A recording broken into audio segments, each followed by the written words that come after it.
Hello, welcome back to our YouTube channel Yathra Snehi. ഇന്ന് നമ്മൾ പൂർണ്ണമായ ഒരു സാമ്പത്തിക കാര്യമാണ് നിങ്ങളുമായിട്ട് ഷെയർ ചെയ്യാൻ പോകുന്നത് കേട്ടോ.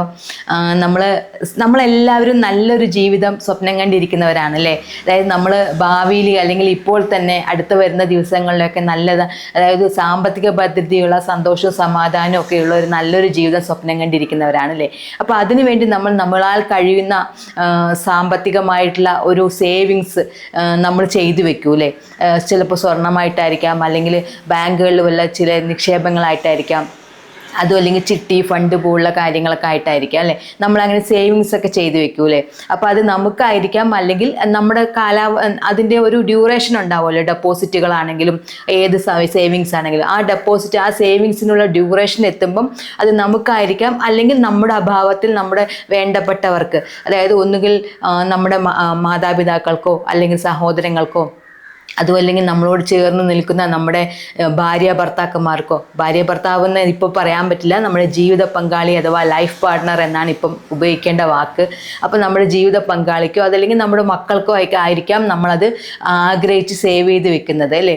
അപ്പം നമുക്ക് ആ ഒരു വട്ടം എത്തുന്ന സമയത്ത്, അല്ലെങ്കിൽ കാലാവധി എത്തുന്ന സമയത്ത് ആ ഒരു ഫണ്ട്, നമ്മളൊരു ആവശ്യത്തിന് സ്വരൂപിച്ച് വെച്ച ആ ഫണ്ട് നമ്മുടെ കയ്യിൽ കിട്ടുമ്പോൾ ഒരു വല്ലാത്ത സന്തോഷമുണ്ട് അല്ലേ. നമുക്ക് ഒരുപാട് കാര്യങ്ങൾ അത് വെച്ച് ചെയ്യാൻ സാധിക്കും. അതല്ലെങ്കിൽ ആ സമയം നമ്മൾ സ്ട്രഗിൾ ചെയ്യുന്ന സമയമാണെങ്കിൽ ആ ഒരു ഫണ്ട് കിട്ടുന്നത് നമുക്ക് വളരെയധികം സന്തോഷമുള്ള കാര്യമായിരിക്കും അല്ലേ. അതുപോലെ അത് നമ്മുടെ വേണ്ടപ്പെട്ട ഒരാൾക്ക് വേണ്ടി നീക്കി വെച്ചിരിക്കുന്നതാണെങ്കിലോ, നമ്മൾ ഉള്ളപ്പോൾ തന്നെ നമ്മളത് അവർക്ക് ഗിഫ്റ്റ് ചെയ്യുമ്പോൾ ഉണ്ടാകുന്ന അവരുടെ മുഖത്തുണ്ടാകുന്ന സന്തോഷം, നന്ദി, കടപ്പാട്, സ്നേഹം, അതെല്ലാം ഒരു പറഞ്ഞറിയിക്കാൻ കഴിയാത്ത ഒരു അനുഭൂതിയാണ് അല്ലേ. അതുപോലെ നമ്മുടെ അഭാവത്തിലാണെങ്കിലും അവർക്ക് നമ്മളോടുള്ള ആ ഒരു ചേർത്ത് നിർത്തൽ വളരെയധികം വിലപ്പെട്ട ഒന്നായിട്ട് മാറും. അപ്പോൾ ഇപ്പോൾ ഞാൻ പറഞ്ഞു വരുന്നത് നമ്മളിപ്പോൾ സേവിങ്സ് അല്ലെങ്കിൽ നിക്ഷേപങ്ങൾ നടത്തുന്ന കാര്യത്തെക്കുറിച്ചാണ്. അതായത് നിക്ഷേപങ്ങൾ നമ്മൾ നല്ലൊരു നാളേക്ക് വേണ്ടിയിട്ടാണ് കരുതി വയ്ക്കുന്നത്. ചിലപ്പോഴൊക്കെ നമ്മളുള്ളപ്പോൾ നമുക്ക് തന്നെ മറ്റുള്ളവർക്ക് വേണ്ടി എന്തെങ്കിലും ചെയ്തു വെക്കാൻ വേണ്ടിയിട്ടുള്ള ഒരു സാഹചര്യം ഇപ്പോൾ നമ്മൾ ഒരുക്കി വയ്ക്കുക. അതല്ലെങ്കിൽ നമ്മുടെ അഭാവത്തിൽ മറ്റൊരാൾക്ക് അത് കിട്ടുന്ന രീതിയിൽ ചെയ്തു വെക്കുക. അതാണ് ഈ നിക്ഷേപങ്ങൾ കൊണ്ട് ഉദ്ദേശിക്കുന്നത്. അപ്പം ഈ നിക്ഷേപങ്ങളൊക്കെ ചെയ്യുമ്പം ബാങ്ക് നിയമപ്രകാരം നിലവിലെ സാഹചര്യം അനുസരിച്ച് നിക്ഷേപങ്ങൾക്ക് അഥവാ സേവിങ്സ് ആണെങ്കിലും ഫിക്സഡ് ഡെപ്പോസിറ്റ് ആണെങ്കിലും RD ആണെങ്കിലും എല്ലാം നമുക്ക് നിക്ഷേപങ്ങൾക്ക് ഒരു അവകാശിയെ മാത്രമേ, അതായത് നോമിനിയെ മാത്രമേ റെഫർ ചെയ്യാനുള്ള ഒരു സാഹചര്യം ഉണ്ടായിരുന്നുള്ളൂ.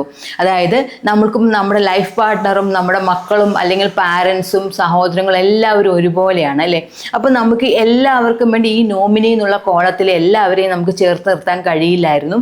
ഒരാളെ മാത്രം, അതിൽ നിന്നും വേണ്ടപ്പെട്ട ഒരാളെയാണ് നമുക്ക് സെലക്ട് ചെയ്യാൻ കഴിയുമായിരുന്നുള്ളൂ. അപ്പം ആ ഒരു സാഹചര്യമാണ് ഇതുവരെ ഉണ്ടായിരുന്നത്. ചിലപ്പോൾ 2 മക്കൾക്ക് വേണ്ടിയിട്ടായിരിക്കാം നമ്മളൊരു സേവിങ്സ് തുടങ്ങിയതെങ്കിലും ആ 2 മക്കളുടെയും പേര് അതിലേത് ചേർക്കാൻ കഴിയില്ലായിരുന്നു. ഒരാളെ മാത്രമേ ചേർക്കാൻ കഴിയുമായിരുന്നുള്ളൂ. ഈ നിലവിൽ ഇതുവരെയുള്ള സാഹചര്യ പ്രകാരം അങ്ങനെയായിരുന്നു നടന്നു പോയിക്കൊണ്ടിരുന്നത്. എന്നാൽ കഴിഞ്ഞ ദിവസം കേന്ദ്ര ധനകാര്യമന്ത്രി നിർമ്മല സീതാരാമൻ അവതരിപ്പിച്ച ബാങ്കിംഗ് പരിഷ്കരണ ഭേദഗതി ബിൽ പ്രകാരം സമഗ്രമായ മാറ്റങ്ങളാണ് ഈ വിഷയത്തിൽ കൊണ്ടുവന്നിരിക്കുന്നത്. ഈ വിഷയത്തിൽ മാത്രമല്ല, വേറെയും ഒരുപാട് കാര്യങ്ങൾ അതിലും റെഫർ ചെയ്യുന്നുണ്ട്. നമുക്കതെല്ലാം ഡീറ്റെയിൽ ആയിട്ട് നോക്കാം. ഒരുപക്ഷെ അത് നമ്മളെ ബാധിക്കുന്നതായിരിക്കില്ല, എങ്കിലും നമുക്കതൊന്ന് ഡീറ്റെയിൽ ആയിട്ട് വായിച്ചു നോക്കാം. ഈ വിഷയത്തിൽ നമുക്ക് പറയാനുള്ളത്, നിലവിലെ സാഹചര്യത്തിൽ നിന്ന് മാറി നോമിനേഷൻ അഥവാ നമ്മൾക്ക് ഫിക്സഡ് ഡെപ്പോസിറ്റുകൾക്ക് അല്ലെങ്കിൽ സേവിങ്സ് നിക്ഷേപങ്ങൾക്കെല്ലാം നമുക്ക് നോമിനേഷൻ പ്രഖ്യാപിക്കുമ്പോൾ 4 പേരെ, ഏറ്റവും ചുരുങ്ങിയത് 4 പേരെ നമുക്ക് നോമിനേറ്റ് ചെയ്യാനുള്ള സാഹചര്യമാണ് ഇപ്പോൾ ഒരുങ്ങിയിരിക്കുന്നത്. അതുകൂടാതെ നമുക്ക് ഇത് 2 തരത്തിലുള്ള ഓപ്ഷൻ ഉണ്ട്. നമ്മുടെ താല്പര്യം അനുസരിച്ച് ഓരോരുത്തർക്കും എത്ര % വീതം നമ്മുടെ സേവിങ്സിൽ നിന്ന് അല്ലെങ്കിൽ നിക്ഷേപങ്ങളിൽ നിന്ന് ഡിവൈഡ് ചെയ്ത് കൊടുക്കണമെന്ന് തീരുമാനിക്കാം. അതല്ലെങ്കിൽ നമ്മുടെ ബന്ധത്തിൻ്റെ അടിസ്ഥാനത്തിൽ, ഓരോരുത്തരുമായിട്ടുള്ള ബന്ധത്തിൻ്റെ അടിസ്ഥാനത്തിൽ നമുക്കതിൻ്റെ സക്സസീവ് ആയിട്ടുള്ള മെത്തേഡ് ഉപയോഗിച്ചിട്ടും തീരുമാനിക്കാം. അപ്പോൾ അതിൻ്റെ ഡീറ്റെയിലാണ് ഞാൻ നിങ്ങളുമായി ഷെയർ ചെയ്യാൻ ഉദ്ദേശിക്കുന്നത്. നമുക്ക് ഡീറ്റെയിൽ ആയിട്ടുള്ള വിവരങ്ങളിലേക്ക് കടക്കാം. നിക്ഷേപങ്ങൾക്ക് 4 നോമിനികളെ വരെ നിർദ്ദേശിക്കാം. സുപ്രധാന പരിഷ്കാരങ്ങൾ വരുന്നു. നിക്ഷേപങ്ങൾക്ക് 4 നോമിനികളെ വരെ നിർദ്ദേശിക്കാൻ സാധിക്കുന്നതടക്കം സുപ്രധാന പരിഷ്കാരങ്ങളാണ് ഇന്നലെ ലോക്സഭ പാസാക്കിയ ബാങ്കിംഗ് നിയമ ഭേദഗതി ബില്ലിലുള്ളത്. സഹകരണ ബാങ്ക് ഡയറക്ടർമാരുടെ കാലാവധി നീട്ടാനും ഡയറക്ടർ പദവിക്കുള്ള ഓഹരി പരിധി വർദ്ധിപ്പിക്കാനും ബിൽ വ്യവസ്ഥ ചെയ്യുന്നു. രാജ്യസഭയിലും ബിൽ പാസ്സായാൽ ഭേദഗതി പ്രാബല്യത്തിലാവും. അതായത് ഞാൻ നേരത്തെ പറഞ്ഞിരുന്നു കുറച്ച് കാര്യങ്ങൾ നമ്മളുമായിട്ട് ബന്ധപ്പെട്ടതല്ല, പക്ഷെ ബാങ്കിങ് ഭേദഗതി ബില്ലിൽ നിന്ന് വരുമ്പോൾ അതിലെല്ലാം വരുമല്ലോ. അപ്പം ഞാനത് നിങ്ങളുമായിട്ട് ഷെയർ ചെയ്യുന്നു എന്ന് മാത്രം. നമുക്ക് നമ്മുടെ നിക്ഷേപങ്ങളുടെ കാര്യങ്ങൾ പ്രധാനമായിട്ടും മനസ്സിലാക്കി വെച്ചാൽ മതി. നിക്ഷേപങ്ങൾക്കുള്ള നോമിനേഷൻ വ്യവസ്ഥയിലെ മാറ്റമാണ് ബാങ്കിംഗ് ഭേദഗതി ബില്ലിൽ സുപ്രധാനം. നിലവിൽ സ്ഥിര നിക്ഷേപങ്ങൾക്ക് പിന്തുടർച്ചാവകാശിയായി ഒരാളുടെ പേരാണ് നൽകാൻ സാധിക്കുക. പുതിയ ബിൽ അനുസരിച്ച് 4 പേരെ വരെ നോമിനിയായി നിർദ്ദേശിക്കാം. ഓരോരുത്തർക്കും നിക്ഷേപത്തിന്റെ നിശ്ചിത ശതമാനം നീക്കിവയ്ക്കുന്ന സൈമിൾട്ടേനിയസ് രീതിയിലോ പിന്തുടർച്ചാ ക്രമത്തിൽ അവകാശം ലഭിക്കുന്ന സക്സസീവ് രീതിയിലോ നോമിനികളെ വയ്ക്കാം.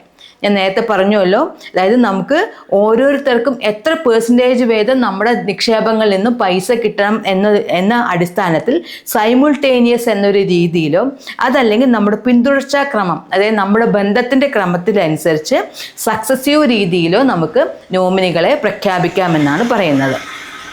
സഹകരണ ബാങ്കുകളിൽ ഡയറക്ടർമാരുടെ കാലാവധി 8 വർഷത്തിൽ നിന്ന് 10 വർഷമാക്കി ഉയർത്തി. ഡയറക്ടർമാരെ തിരഞ്ഞെടുക്കുന്നത് 5 വർഷം കൂടുമ്പോഴാണ്. ഒരാൾ തുടർച്ചയായി 2 തവണ തിരഞ്ഞെടുക്കപ്പെട്ടാൽ നിലവിലെ നിയമം അനുസരിച്ച് കാലാവധി പൂർത്തിയാകും മുമ്പേ രാജിവെക്കേണ്ടി വരും. ഇത് ഒഴിവാക്കാനാണ് കാലാവധി നീട്ടിയത്. ഡയറക്ടർ പദവിക്കുള്ള പരമാവധി ഓഹരി പരിധി 5 ലക്ഷത്തിൽ നിന്ന് 2 കോടി രൂപ ഉയർത്തും എന്നതും ശ്രദ്ധേയം. അത് നമ്മളെ ബാധിക്കുന്ന കാര്യങ്ങളല്ല കേട്ടോ.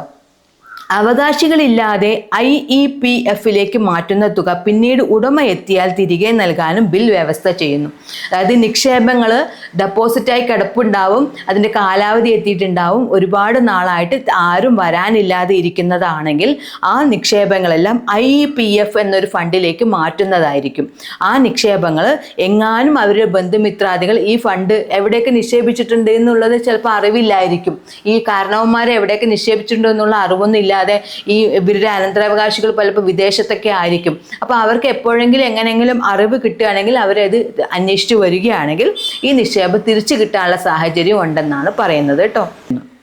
ബാങ്കുകൾ എല്ലാ 2ാമത്തെയും 4ാമത്തെയും വെള്ളിയാഴ്ച റിസർവ് ബാങ്കിന് കണക്ക് നൽകണം എന്നത് എല്ലാ മാസവും 15-30 തീയതികളാക്കി നിജപ്പെടുത്തി ഓഡിറ്റർമാർക്ക് നൽകുന്ന പ്രതിഫലം ബാങ്കുകൾക്ക് തീരുമാനിക്കാമെന്ന വ്യവസ്ഥയും ബില്ലിലുണ്ട്. അപ്പം അതൊക്കെ നമ്മളുമായിട്ട് ബാധിക്കുന്നതല്ല, അത് അവരുടെ ഡേ ടു ഡേ നീഡ്സുമായി ബന്ധപ്പെട്ട അല്ലെങ്കിൽ അവരുടെ അഡ്മിനിസ്ട്രേറ്റീവ് ആയിട്ടുള്ള കാര്യങ്ങളാണ്. അപ്പോൾ റിസർവ് ബാങ്കിന് കണക്ക് നൽകുന്നത് 2 ആഴ്ച കൂടുമ്പോഴുള്ള വെള്ളിയാഴ്ചകളിൽ കൊടുക്കണം എന്നുള്ളത് 15-30 ഡേറ്റുകളിൽ കണക്ക് കൊടുത്താൽ മതി എന്നുള്ളതൊക്കെയാണ് കേട്ടോ. അപ്പോൾ ഇതാണ് ഇതിൽ സുപ്രധാന മാറ്റങ്ങൾ വന്നിരിക്കുന്നത്. അതിൽ മെയിനായിട്ട് എടുത്തു പറയാനുള്ളത് നമ്മുടെ സ്ഥിര നിക്ഷേപങ്ങൾക്കുള്ള നോമിനേഷൻ വ്യവസ്ഥ തന്നെയാണ്, അതിൽ വന്നിരിക്കുന്ന മാറ്റം തന്നെയാണ്. അപ്പം ഈ വിവരം നിങ്ങൾക്ക് ഉപകാരപ്പെട്ടു എന്ന് തോന്നുന്നുവെങ്കിൽ തീർച്ചയായും നമ്മുടെ ചാനൽ സബ്സ്ക്രൈബ് ചെയ്ത് സപ്പോർട്ട് ചെയ്യുക. നിങ്ങളുടെ വിലയേറിയ അഭിപ്രായങ്ങളെല്ലാം കമൻറ്റായി അറിയിക്കുക. നിങ്ങളുടെ വേണ്ടപ്പെട്ടവരിലേക്കെല്ലാം ഈ വീഡിയോസ് എല്ലാം ഷെയർ ചെയ്ത് എത്തിക്കുക. ഇതുപോലുള്ള പുതിയ അപ്ഡേറ്റ്സുമായി വീണ്ടും കാണാം. യാത്രാസ്നേഹി സൈനിങ് ഔട്ട്. ബൈ.